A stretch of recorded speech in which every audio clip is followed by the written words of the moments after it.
right, good afternoon, ladies and gentlemen. Welcome. I'm Rob Pitts. I chair the Board of Commissioners of Fulton County.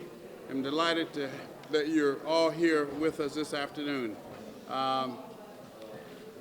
In short, this will conclude this portion of the absentee ballot process in Fulton County, with the exception of approximately 1,200 what we call cured absentee ballots.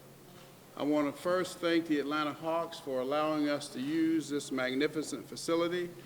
They've been partners of ours, great partners. I also want to thank all of our volunteers, and in particular, Ms. Shay Moss, who is here, who's been working and coordinating what all of these people have been doing throughout this process. It's been pleasing for us. Our goal early on was to ensure that the voters in Fulton County had a pleasing, pleasant, easy voting experience on November 3rd, and we accomplished that. Were there a few issues regarding absentee ballots? Certainly, but we rose to the occasion and accomplished what we wanted to accomplish, so that I believe that what we have here in Fulton County now will be a blueprint for other jurisdictions to use as they figure out how to handle elections. I'm joined this afternoon by one of my colleagues, Commissioner Joe Karn, our county manager, and the man of the hour, Mr. Richard Barron, who is our Director of Registration and Elections. And before Mr. Barron comes up and gives you a few more details, when we first began looking at November 3rd, based upon the challenges that we faced back in June, we knew that we had work to do. And we put a team together, internal team, external team, and it's been a really a great example of how we do things in Fulton County, Georgia. And I could not be more pleased with the results that we have here today. Nor, though, could I have ever imagined that Fulton County, Georgia would mean at this point in time, at this moment in history, what it appears to be with respect to the outcome of the 2020 presidential election. So I'm excited to be here, and thank you all for being here with us this afternoon. With that, I'd like to ask Mr. Richard Barron, our Director of Registration and Elections, to go into more detail about the process and where we are at this point in time. Mr. Barron. Good afternoon, everyone. Good to see everyone here. So far, we've counted 145,748 ballots, so we will be sending those over shortly.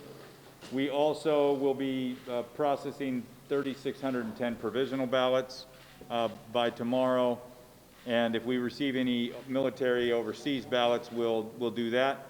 We also have approximately 1,200 cured ballots that were signature mismatches that we went through the extra research. We went to the original voter registration applications, and so those qualified, and we will be doing those this afternoon, and then that will conclude all of the absentee process for us. Once all of that goes over to our English Street warehouse, of course, I've talked to everyone about the vote review panel. Vote review panel, once the scans go through, they look at voter intent on any ballots that are flagged and determine how the voter wanted to vote. And the Fulton County Republican Party, Fulton County Democratic Party appoint members to the vote review panels. The other thing I'd like to echo Chairman Pitts's thanks to the Atlanta Hawks for everything that they've done for us. We started working with them in June after the June primary, and we've been working with them ever since. We had a fantastic early voting this time. We voted more than 315,000 early voters, and the Hawks were a big portion of that. They never had any lines here. They could process so many voters. So I would just want to thank Mr. Coonan and the owner of the Hawks and all of their staff who are a joy to work with. I also need to thank my staff because they've worked tirelessly since the end of probably, I guess it was, well, before March. Before that election was canceled during early voting. And they've been through a lot. We've had 28 COVID infections now this year. We lost a member of our staff in the spring. And we just had somebody else test positive yesterday. So that was a major challenge for us this year. But we were able to come through this November election, even with those 25 COVID infections in our warehouse. And we had a good, solid election day. Thank you, everyone.